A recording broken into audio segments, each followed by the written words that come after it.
FTL Faster Than Light is a spaceship simulation roguelike released in 2012 by Subset Games, an indie development studio consisting of Matthew Davis and Justin Ma. Davis and Ma met while working at 2K Games' Shanghai studio, and quickly connected over their shared desire to make a game that put the player in the shoes of the commander of a spaceship, rather than the pilot, as was the case with many other spaceship-based games. The game is a prime example of a crowdfunding success story. Despite an initial Kickstarter page goal of $10,000 to fund the game's development, FTL raised over 20 times that, with a final amount raised of $200,000. It's considered to be one of the greatest roguelites of all time for its creative, complex, and thoughtful design, exemplary approach to tough but fair difficulty, and its replayability. Needless to say, FTL is considered a modern classic, and it's one of my favorite games of all time. As a shameless self-plug here, I will mention briefly that I just recently became the 28th player to beat all 28 ships on hard mode in a row without dying, and I'm actually still on that win streak right now, so if you want to come join me on Twitch to watch my runs live, check out the description in the video. I would love to have you. In August of 2023, with the contributions of several other FTL enjoyers, I created this iceberg chart, partially for the sake of my own learning about the history and nuances of the game, and partially just for fun. In this video, I'll be guiding you through the meaning of each entry in the iceberg. Whether you're still trying to get your first win in FTL, or you're the most seasoned of expert players, there's something cool about FTL to be learned from the iceberg. Oh yeah, one more thing before we get started. I'll be including a document with links to everything mentioned in this video in the description. There are quite a few links, so be sure to check that out if you're looking for more information or you're just interested in learning more about something I mentioned here. With that out of the way, let's dive in. First layer, Kestrel A. The Kestrel A is arguably the most iconic part of FTL. It's the first and only ship that is unlocked when you start a new save file, and thus, it's the one ship that everyone who has played vanilla FTL has played. Because to unlock any of the other ships, you need to either complete unlock quests, reach the final sector, or win with the Kestrel A. It's a solid ship with the very strong Burst Laser 2 and Artemis as starting weapons, but it also has 3 boring humans as crew, and no augments to sell. It's a very well-designed first ship because of its simple layout and strong, easy-to-use starting weapons that smoothly introduce new players to the pain and suffering of the cold, cruel basics of FTL's ship management and combat mechanics. From oh no to pro guide. In July of 2014, a beginner-oriented guide to every aspect of FTL's gameplay entitled My Guide to FTL, From Oh No to Pro, was posted to the r/FTL game subreddit by a now deleted account, presumably by the name of iCaramba. Although it's not necessarily the most popular post on the subreddit, with barely over 700 upvotes at the time of recording this video, the guide is included in the subreddit's FAQs and guides section in the sidebar. It's one of the most extensive guides written about FTL, and it's helped numerous players get their first victories and generally improve at the game, myself included.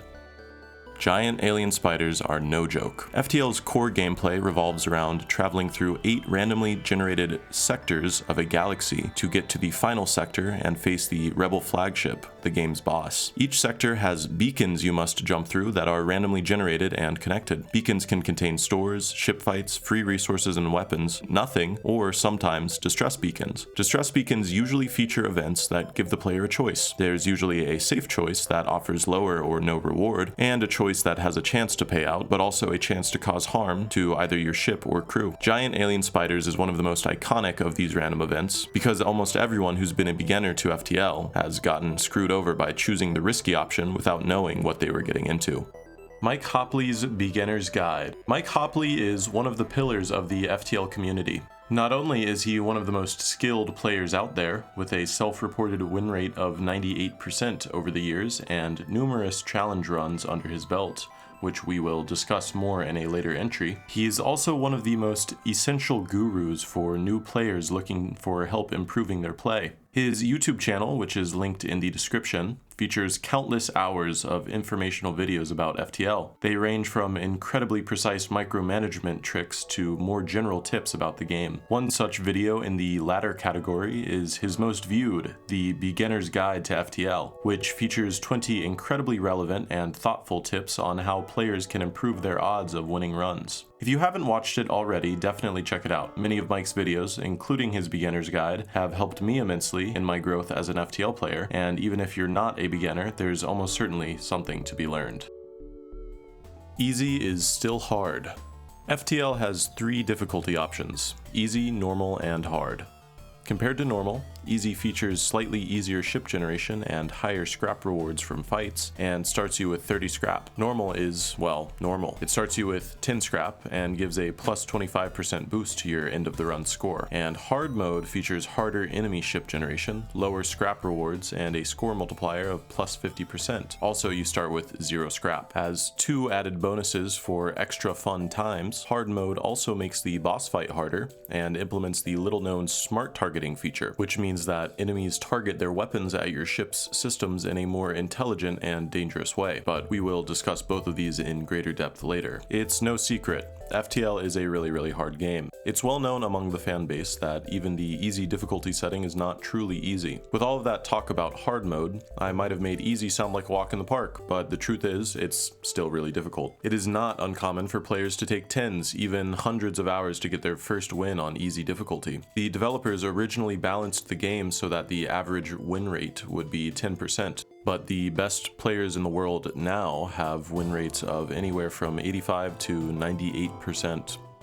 Second Layer, Advanced Edition. In April of 2014, a year and a half after FTL's release, Subset Games released Advanced Edition, a free optional content expansion for the game. If you started playing the game after April of 2014 like I did, it's possible you've never played the game without AE enabled. However, if you are one of FTL's OG players, then your mind was probably blown by the release of AE. AE added 4 new systems: hacking, mind control, backup battery, and clone bay. It added the Lanius race, found in the abandoned sector with their own ship to unlock, a third layout to all ships except for the Crystal Cruiser and the previously mentioned Lanius ship, and lots of new events, weapons, and balancing tweaks and bug fixes. Some experienced players do advise new players to start playing the game without AE enabled, especially since the bug fixes and balancing changes are still in the current version of the game, regardless of whether or not you enable AE, because the AE content makes aspects of the game more difficult. I'm somewhat neutral on this matter, but at the end of the day, I think you should play FTL in a way that makes it the most fun for you. Lanius. The Lanius are a metallic race of beings found in the abandoned sectors of the galaxy. They are unique in their distinct lack of needing oxygen to live, and in fact they even drain oxygen from the room they are in at an equivalent rate to a hull breach. They have the most blue options of any race, and also have the most satisfying repair sound in the game.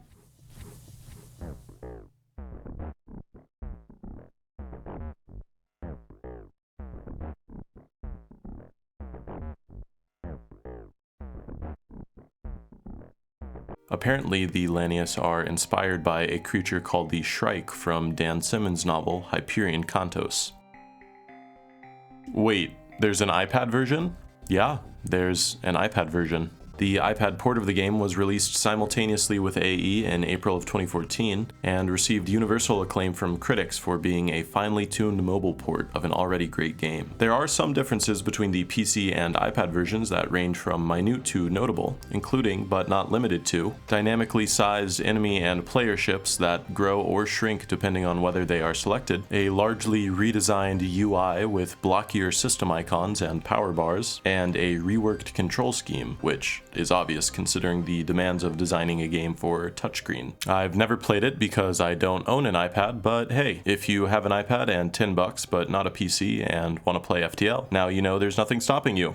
Ben Prunty. Ben Prunty is the composer of FTL's acclaimed soundtrack, which has been playing in the background throughout this video's entire runtime thus far. It's one of my favorite video game soundtracks, and if you've played this game for any amount of time, I'm sure it's at least made an impression on you. From the warm and nostalgic Space Cruise and Civil to the cold, dark Colonial, to the ball-explodingly epic Last Stand, and Lanius Battle.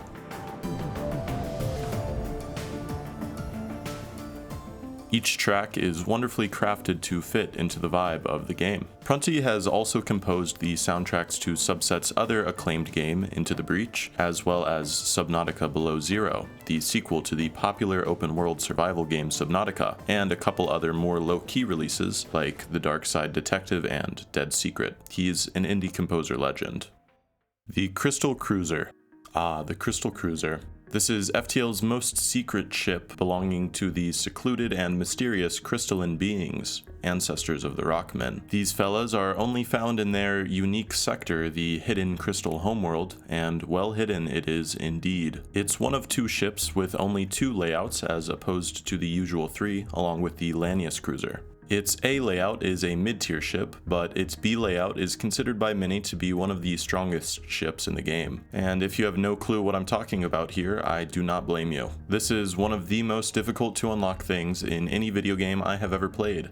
It took me, and pretty much everyone else who's unlocked it, countless hours of grinding to try and get the perfect run to unlock it. So what exactly does it take to unlock the crystal ship? There are plenty of guides out there if you want the full scoop. It's a massive pain in the backside, and I won't go into too much detail here. But the gist is that you need to find 3 specific events in 3 specific sectors in a specific order. For the purposes of this video, I will just say that unlocking it through the quest requires an almost incomprehensible amount of luck, more than any random thing I have attempted in any other game.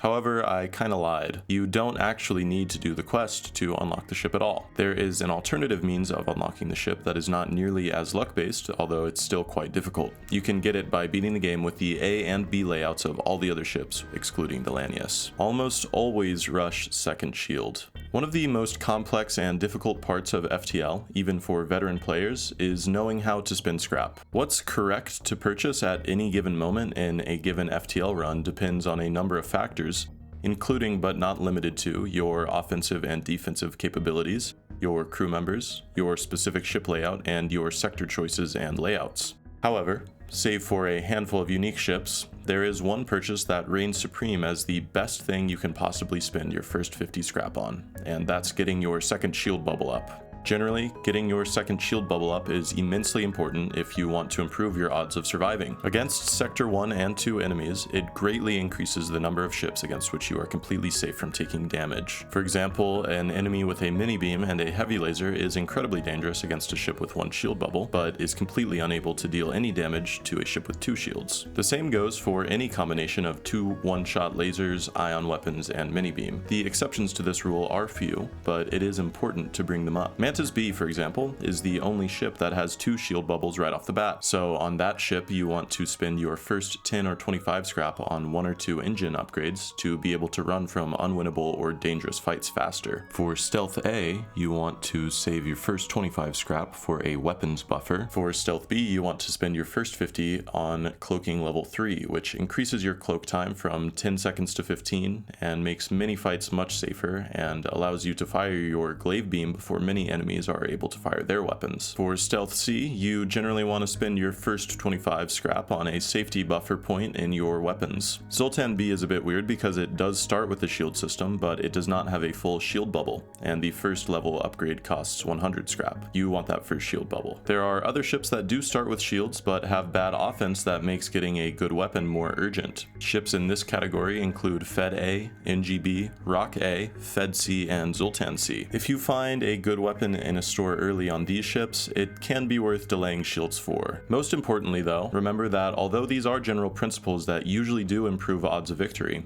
nothing in FTL is guaranteed, and what turns out to be the right decision will always depend on your specific circumstances. Scrap Recovery Arm is bait. Scrap Recovery Arm, or SRA, is one of the most tempting augments in the game because it gives you 10% extra scrap every time you gain scrap, and only costs 50 scrap to purchase. What a steal! Except I lied. It's trash. Generally, less experienced players will fall into the trap of thinking the Scrap Recovery Arm is good, while players with a greater understanding of scrap spending in FTL will tell you never to buy it with 2 simple words: opportunity cost. Let's say I make 1700 scrap on average in my runs. I spend 50 scrap in Sector 1 on a scrap recovery arm at a store instead of my second shield bubble. Along with the obvious and severe danger associated with not spending my first 50 scrap on Shields 4 as previously discussed, I'm now 50 scrap behind. For the remaining duration of the run, if I don't die to an enemy with a mini beam and a heavy laser in the next few jumps, and manage to make it to the end of the game with the rest of the 1700 scrap I average per run, which would be 1650 scrap at that point after taking away the cost of the scrap recovery arm, I'm getting somewhere under 165 scrap extra for my trouble, since the augment payouts also round down. Over a total of 8 sectors, that's about 20 scrap per sector, but of course scrap is not distributed linearly over each sector. Scrap rewards increase over time. In a game like FTL, where the most important choice you can make is either the choice that keeps you from being killed or that enables you to kill enemy ships better, scrap recovery arm is simply not a viable purchase in the early stages of the game. Third layer. Random ship cycle win streaks. If you're an experienced player who's completed the game with all 28 ships on hard and you're looking for a greater challenge, boy do I have just the thing for you. Try winning the game with every ship on hard without dying and by selecting them randomly without repeating. To do this successfully is to achieve what is called a cycle. To date, only 30 players are known to have completed a cycle, listed in order of completion in this handy spreadsheet made and maintained by FTL community member and top-level player Revell. The 8 players listed with asterisks next to their names achieved their streaks without using the pause button, which brings us nicely into the next entry. No pause. There are a handful of high-level players who decided that simply going for win streaks isn't enough of a masochistic Herculean task. These players also self-impose the limitation of not being allowed to use the pause button to add an extra layer of spiciness to the already incredibly demanding challenge of winning FTL 28 times in a row. The world record streak was set without pausing by a player named Holoshadime. More on that soon. Different flagship layout on hard mode. On easy and normal difficulty, the flagship's laser and missile artillery systems are disconnected from the body of the ship. If you are effectively able to achieve a crew kill on the flagship through boarding or otherwise, once you destroy the missile and laser rooms and kill the crew manning them in a given phase, none of the other flagship crew can reach the systems to repair them, which essentially makes the fight safe with no other steps necessary. Though of course the power surge and boarding drone in phase 2, as well as the mind control and power surge in phase 3 can potentially still damage you if you don't have cloaking. However, in hard mode, the flagship gains 2 extra empty rooms that connect the laser and missile artillery rooms to the shield room. This makes permanently disabling the weapons impossible until you kill all of the crew and are able to breach the weapon rooms, since auto ships can't repair systems with breaches. Although this change increases the overall challenge of the fight, it does offer one non-negligible benefit. Beam swipes from piloting to the missile or laser artillery have 1 extra room to deal damage to.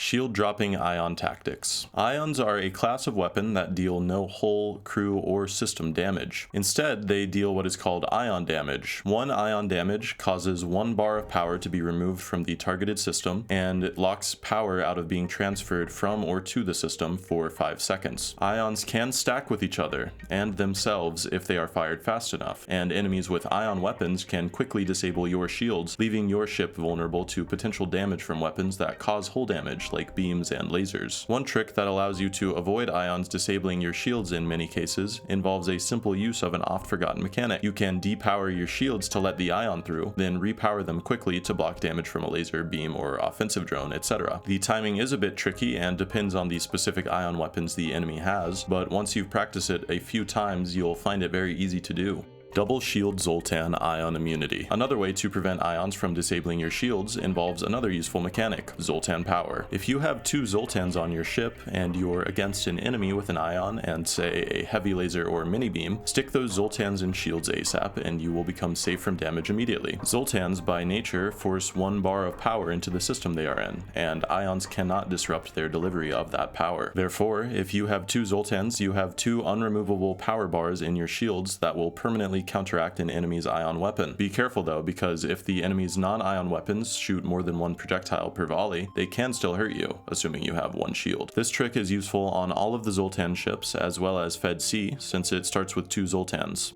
Micropausing. Micropausing is a specific technique that involves precisely unpausing and repausing the game to advance frame by frame. Once your game is already paused, all you have to do to micropause is press spacebar and middle mouse button at what feels like about the same time. Most commonly, this technique is used to reroute power from weapons or other systems to your engines to increase your evade chance. In certain situations, using this technique can make the difference between activating your cloaking just in time to dodge a missile that would have otherwise disabled one of your systems, or activating your hacking just in time to stop an enemy weapon from firing. Try experimenting with this technique and see how it works for you. Crow Revell's 8-hour masterclass. Crow Revell, like Mike Hopley, is a pillar of the FTL community. He's another of the world's finest FTL players, as demonstrated by his numerous ship streak completions and various previous world record low and high score runs. In July of 2022, he uploaded a legendary video titled Kestrel A Masterclass, an in-depth informative run of FTL that clocks in at a whopping 8 hours, or 7 hours and 47 minutes to be precise. In the run, Crow explains every decision he makes, as well as why he doesn't make certain decisions, which is equally important in FTL. Colorblind mode. This one's pretty self-explanatory. FTL does indeed have a colorblind mode. Mike Hopley's website. As I previously mentioned, Mike Hopley is a member of the FTL community who has provided countless players with advice that helped them grow as FTL players. But did you know he also has a website with tons of information that isn't on his YouTube channel? One of his pages contains a list of all events with potentially negative consequences, organized by their chances of causing hull damage, crew loss, and increasing the fleet advance. There's another page on his site that gives in-depth information on the specifics of enemy ship generation. If you've ever wanted to know what weapons each enemy ship type can spawn with, or how many engine and shields points an enemy can have in a given sector, that page is where you want to go. Perhaps the most notable page on his site, however, is his list of guides with early game strategic advice for all 28 ships. Here he gives recommendations on how best to spend your scrap in the first couple sectors, whether or not you should prioritize offense or defense, whether or not distress beacons are worth visiting, and more. Each ship also usually has one or two specific tactical considerations that Mike points out. His Stealth B and Zoltan C guides, for example, are incredibly in-depth. If you haven't already, go check his website out. Selling long-range scanners to get shields on Stealth B. This argument was most prominently espoused by Crow in his video titled How to Use Scrap in FTL, or Why Long-Range Scanners Are Bad. Get clickbaited. As we discussed earlier, stealth ships start without shields. They also start with the long-range scanners augment, which sells for 15 scrap at stores. The long-range scanners augment allows you to see whether or not adjacent beacons contain ships and environmental hazards, such as solar flares, asteroid fields, and pulsars. In his video, Crow argues that if you are playing a stealth ship and you find shields at a store when you are within 15 scrap of being able to afford them, you should always sell the scanners to buy shields, for the simple fact that shields, more often than not, provide a much greater value to the player than long-range scanners ever do. Of course, I agree with this perspective, but many inexperienced players would hesitate to sell the scanners in favor of affording shields due to what Mike Hopley aptly points out in the top comment of the video as loss aversion. If you're looking to grow your perspective on spending scrap in FTL, I can't recommend this video enough. Fourth layer. Holoshadim's world record streak. Earlier, when I showed you the list of players who have completed the cycle, you may have noticed 2 players with numbers next to their name higher than all the rest. Neozar once held the record streak of 122 with pausing, but he was usurped by Holoshadim, also known as Holo for short. He holds the current world record streak of 124 runs in a row, as well as the highest number of separate cycle streaks at 11. Not to mention, all of this was achieved without pausing. Holo's world record streak also included completing the first cycle of 28 runs within 24 hours. Overcharging shields. Shields are upgraded in sets of 2 system levels. You might think there's nothing useful you can do with an odd number of levels in shields, but you'd be wrong. If you recall the Zoltan ion immunity trick from earlier, we can apply that once more even when we have an odd number of shield bars. If you put a Zoltan in shields when shields have been upgraded to an odd numbered system level, the Zoltan power provides a one-time buffer against ion damage that can make a huge difference in a fight's outcome. This will block the first shot from a mini beam, heavy laser, basic laser, etc. from an enemy, and of course the first volley is always the most important in any given fight. Mind control kidnapping. One trick that often comes in handy when you have the mind control and teleporter systems involves boarding the enemy ship, using mind control on an enemy crew member, and then teleporting back to your ship when your crew are in the same room as the mind controlled enemy crew. This enables you to bring the enemy crew back to your ship and promptly slaughter them once mind control wears off. FTL mods, Multiverse, Captain's Edition, etc. Despite its age, FTL FTL still has a vibrant and active modding community. Modding is officially supported by Subset Games. They even have a link to some of the more popular mods on their website. Two of the most popular mods made for FTL are Multiverse and Captain's Edition. They feature incredible amounts of added content. FTL Kestrel Adventures / On the Kestrel. FTL Kestrel Adventures and On the Kestrel are two of the most popular and well-made animated FTL fan stories. Kestrel Adventures is drawn in a more cartoony 2D style, whereas On the Kestrel is made in 3D CGI animation style. They're both really fun, and I highly recommend checking them out. FTL is like chess. I first heard this take on Mike Hopley's site, and the more I think about it, the more I agree. Mike's blurb on this comparison reads as follows. In chess, there are many standard openings that have stood the test of time. These openings are preferred as they don't have serious exploitable flaws. Often, it's possible to use a different move order and arrive at the same opening position later. This is called a transposition. Expert chess players use transpositions to gain subtle advantages, even choosing them based on knowledge of the opponent's playstyle. Some openings are quite rigid, while others have a maze of transpositions that lead off into obscure openings, into small variations, or back to the main opening line. Consider the same idea with FTL. With some ships, your opening might be rigid. With other ships, you might vary the move order according to the situation. These choices might depend on how your opponent behaves. You can think of FTL as the opponent. Always take into consideration what your opponent is doing. Hard mode smart targeting tricks. As mentioned earlier, enemies in hard mode make use of a smart targeting system that, well, smartly targets your ship's systems based on a variety of factors. By intelligently manipulating our ship's power, we can mitigate some of the risks associated with the enemy's smart targeting in hard mode. One of these tricks involves reducing your ship's oxygen level to below 50% to reduce the chance your weapons are targeted, as enemies are more inclined to target our O2 when O2 is below 50%. Another trick involves using level 3 sensors, or if you're Mike Hopley, the Zoltan crew on Stealth B, to precisely time the depowering of your weapons as the enemy is about to fire. Using both of these tricks can reduce your chance of weapons being shot down from 19% to 6.5%. These tricks are especially relevant to be used on the Stealth B ship, which has the most vulnerable weapon system in the game.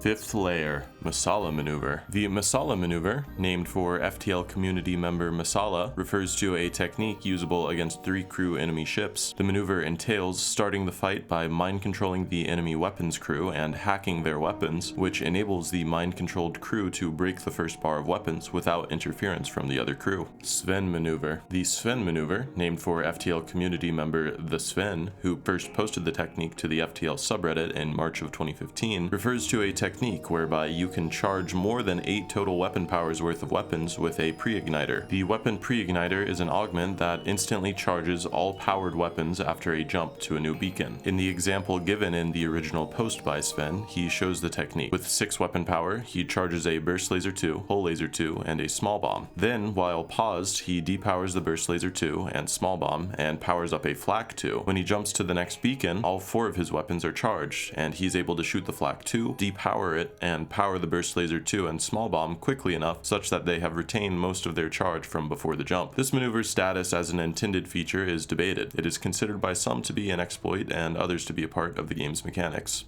Cheeky swipes. Another technique discovered by Masala is the cheeky swipe, which refers to a way of lining up your beam on ships with certain layouts such that you damage more rooms than you could have with a normal beam lineup. Cheeky swipes require specific mouse placement and beam alignment, but they're not too hard to pull off with some practice. As with the Sven maneuver, this technique is not used ubiquitously. Some players consider it a bug, while others consider it a feature. High score and golf runs. High and low score, or golf runs, refer to categories of runs where the goal is to either complete the game with the highest or lowest amount of score. Emperor Badger and Retreat are 2 of the top score runners. Badger has written a guide to score running, and Retreat has achieved over 8,000 score on each ship without the use of farming dive beacon fights. The hacking bypass trick. If you've ever been frustrated to find that an enemy had a defense or anti-drone drone that seemed to counter your attempts to hack them, be frustrated no longer. The hacking bypass allows your hacking drones to easily get through enemy defense drones. It's one of the most useful and easiest tricks to pull off in the game. To use the trick, all you need to do is fire your hacking drone, then wait for the enemy drones to shoot at it. At the precise moment the drones fire, depower your hacking system. This will cause the hacking drone to stop in midair, and since the enemy drones are firing at where the hacking drone would be if it kept going, they will miss, and you can repower hacking, which will cause your hacking drone to reach their ship without issue. Of course, you'll want to be pausing frequently through the flight of your hacking drone to make sure you're not too late to depower it. Of the 4 techniques mentioned in this layer of the iceberg, this is the most widely accepted as a feature and not a bug or exploit. Zero store uncharted nebula. It is indeed possible for an uncharted nebula sector to generate 0 stores. I'm not quite sure on the specifics in full, but there's a glitch with map generation whereby nebula events can sometimes override normal beacon events. According to research done by Mike Hopley, this happens in about 1% of uncharted nebula sectors. Beware.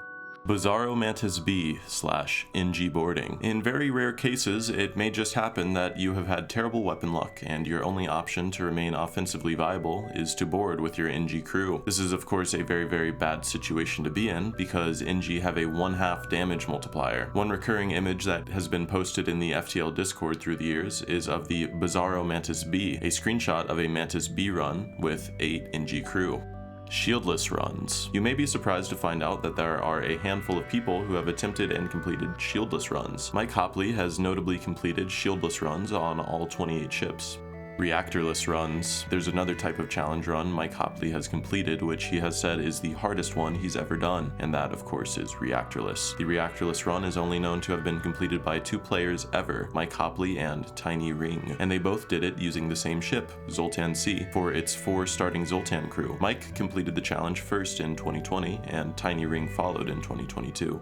Enemies running out of drone parts and missiles. That's right, enemies have finite resources too. The rule of thumb for enemy missile stock is 10 with a few exceptions. NG scouts and outriders, rock scouts and investigators, slug scouts and mantis interceptors have 6, and mantis bombers and aggressors and slug assaults and instigators have 14. As for drone parts, generally enemy ships have 4 as a baseline amount, but they will always have at least double the number of parts as they have drones. Exceptions to this rule are found in the auto assault and Zoltan hackers having 5, and Zoltan bombers having 2.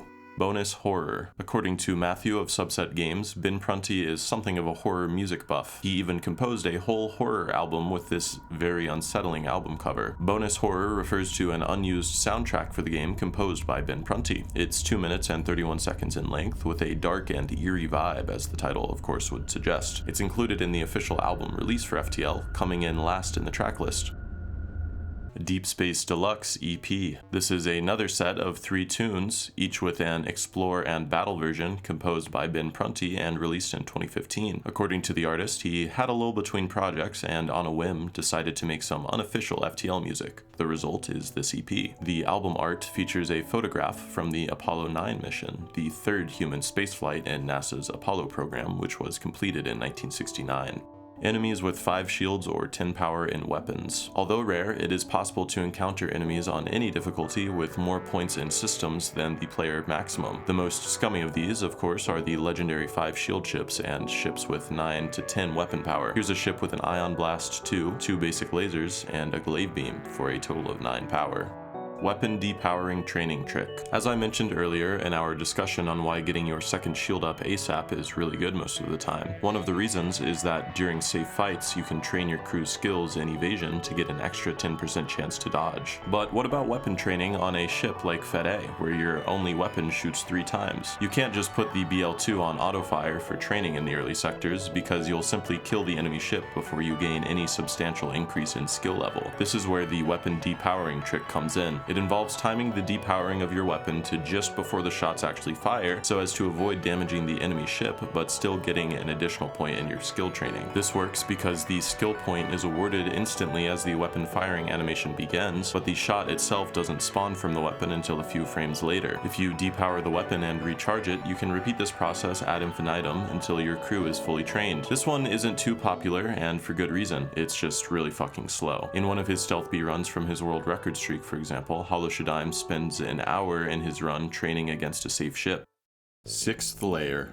Footprints don't align with actual room layouts. By footprints here, I'm referring to the gray border that outlines the rooms in a ship's layout. According to this image provided by FTL community member Ratman, some notable examples include the Kestrel B, NGC, Crystal A, and Slug C, who all have nonsensical door placements considering their footprints. However, the Slug C's asymmetrical doors may have actually been intentional. The actual type of slug for which Slug C is named, the Areolamax or banana slug, has a breathing hole on its left side but not its right. Flagship hacking, cloaking, soft lock. Multiple players have encountered a dangerous situation wherein the flagship enacted a soft lock of sorts by hacking their weapons and cloaking repeatedly. This makes it almost impossible to actually shoot or damage the flagship unless you wait an incredibly long time. If this happens on your first jump to the base to fight with the flagship, one thing you can do to counter it is just jumping away and coming back, which re-rolls the system of choice for the flagship's hack. Just make sure not to do that if there's only one turn left for the base to be overtaken by the flagship, since that will instantly kill your run. Boarding the flagship without support. Once again, Mike Hopley comes in clutch with a fascinating technique that doesn't come into play very often, but still has a lot of utility for the rare cases where you might need it. In November of 2022, Mike released a video as part of his FTL Tips series called Boarding the Flagship Without Support. It turns out that you can actually board the flagship with no support from your weapon system, with a lot of good results. In the video, Mike shows how to crew kill the flagship safely on easy as well as hard difficulty, as well as how to disarm the dangerous systems in the later phases of the fight. He also shows how to kill the enemy crew and successfully win with only 4 of your own crew. It's a pretty incredible video, and while I haven't had to use the strats he shares in any of my runs to this point, it's still worth a watch. Slugs are jellyfish. In the game's files, each ship class has a hidden name that differs from the name it's given in the game itself. In the case of the slug ships, they are called player_ship_jelly, which likely references how the shape of the slug cruiser resembles a jellyfish. Furthermore, the Slug A layout is named Man of War. Man of Wars are colonial organisms that, despite resembling jellyfish, are actually a siphonophore made up of zooids, whatever that means.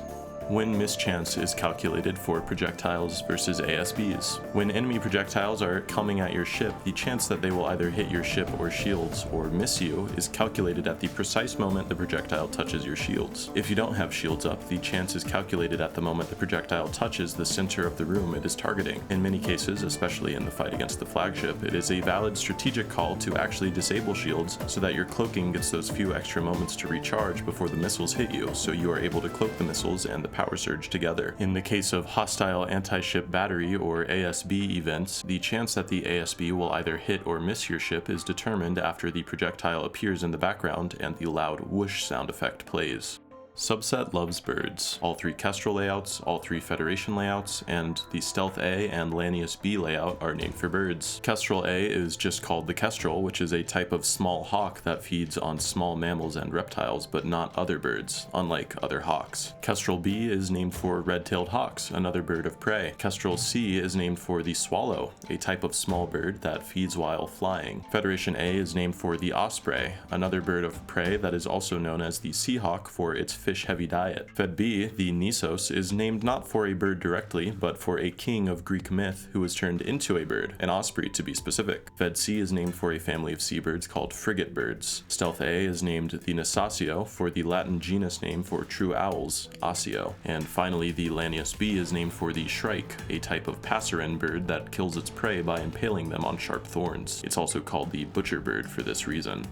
Defense Drone Blind Spot. If you've played Mantis B, at some point you've almost certainly noticed that the defense drone is consistently terrible at shooting missiles that are aimed at your shields or drone systems. In fact, on any of the larger ships in the game, defense drones are simply blind to missiles coming in from the right side of the screen. They just literally cannot detect them. This is referred to as the Defense Drone's Blind Spot issue, and it was discovered by longtime player and FTL Discord mod Slow back in 2016. To help players visualize the specific areas where the blind spot comes into play, Slow created an Imgur album which features an image of each ship with a transparent red square covering roughly a third of the right side of the screen. NG and Lanius ships are the most protected, while the Mantis, Federation, and Crystal ships have critical systems like weapons, shields, cloaking, and drones in the blind spot. The glitch is related to an origin value that is arbitrarily more than 0 for some ships. 7th layer, cat portraits in early concept images. In the release versions of FTL, of course, player crew are represented on the left side of the screen with the corresponding race icons. But in the early concept art and prototype playable tests for FTL, before the crew were fleshed out and developed, Subset Games used these adorable images of kittens as placeholders for crew. Asteroids double with no enemy to fight at beacon. The rate at which asteroid projectiles spawn in asteroid fields does increase when there is no enemy ship fight in progress. Not only this, but the rate is increased by having higher shield levels. This was confirmed in mid-2023 by Znix, an FTL community member who has done lots of work in examining FTL source code. Here's a breakdown of the rates according to what Znix has found. Decoy ship event text has comma in stealth unlock quest. Real ship does not. This entry refers to the first phase of the stealth cruiser's unlock quest line. After choosing your NG's blue option at the NG fleet discussion event and offering to help, 2 quest markers are added to your map leading to 2 ship fights. One of the ships is a decoy while the other is carrying the stolen information regarding the NG's secret technologies, which ostensibly is referring to the construction of the stealth cruiser and titanium system casing augment. The 2 quest beacons contain a rebel invader/fighter, and both use the same event text. As soon as they see you, they power up their engines to jump away. Stop them. Except one of the fights is the decoy, and the other will grant you the final quest marker for the unlock. Except I lied, they don't use the same event text. You will know if you are about to fight the decoy or the real ship based on one subtle difference. The decoy fight has a comma after as soon as they see you, whereas the real fight does not. 8th layer, red screen crash bug. The red screen crash is another contribution by Masala, who discovered this game-breaking bug in 2018. According to Masala, to achieve the red screen bug, there are 4 easy steps. 1. Have a fully charged weapon and pause your game. 2. Target a room while paused. 3. Select that weapon. And 4. With the weapon still selected, save and reload the game. Apparently, this causes the game to either crash immediately or upon targeting a room, and the continue.save file is lost, making the run unfinishable.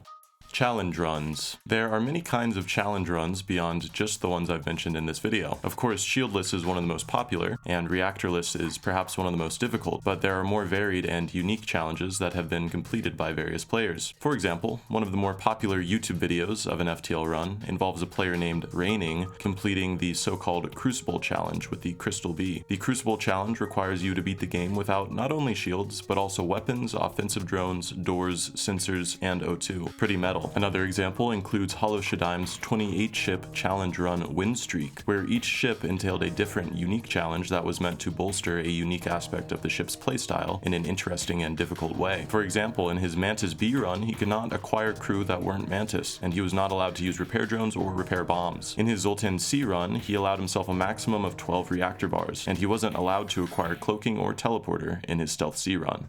Ion Intruder Blue Pixel. This entry refers to a graphical error in the sprite for the Ion Intruder drone that has attained somewhat of a mythical status. It was first found by Masala in 2017 and pointed out in the Discord, after which it became a meme among the community for making the game quote-unquote unplayable. The best part is that the blue pixel is not even on the drone itself, but rather one of the corners of the sprite. It's also incredibly hard to see, and I had to find this image pointing its appearances out specifically before I was able to spot where it showed up.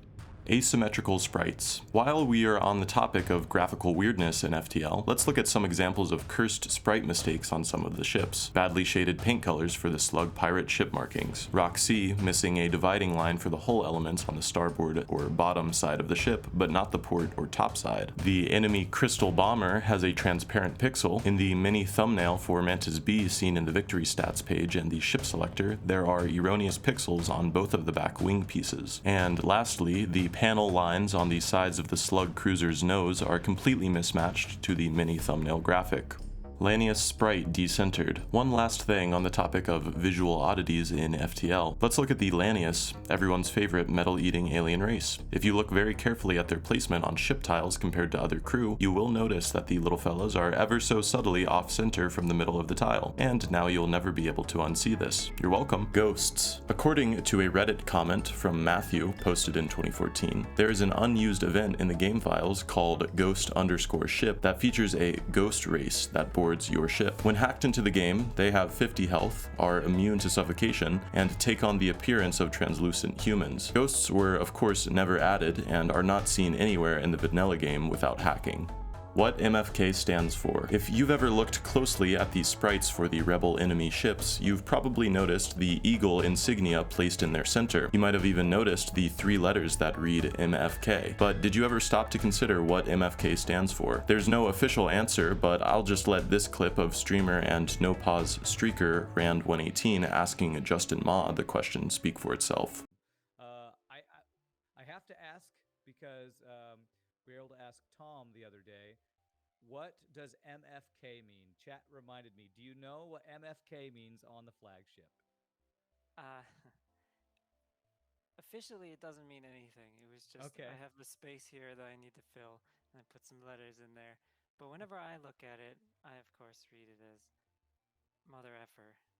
But we have reached the bottom of the iceberg chart. There are a handful of entries on the iceberg that didn't make the cut for this video, with NG Sex, FTL merch, where crew live and sleep, hacking development history, missing Kickstarter backer names, and the short Mike Hopley run. I had a hard time including them in ways that felt compelling or interesting. Otherwise though, I'm really proud of how this video turned out, and I'm really looking forward to creating more videos about FTL. Please let me know in the comments if I missed anything, made any errors related to factuality, or if you have any ideas about what FTL topics you'd like to see videos about in the future. Ideas floating around in my head right now include a professional backseating series where I give feedback on viewer submitted runs, a history of FTL win streaking, and an analysis of the soundtrack for FTL. Thank you so much for watching.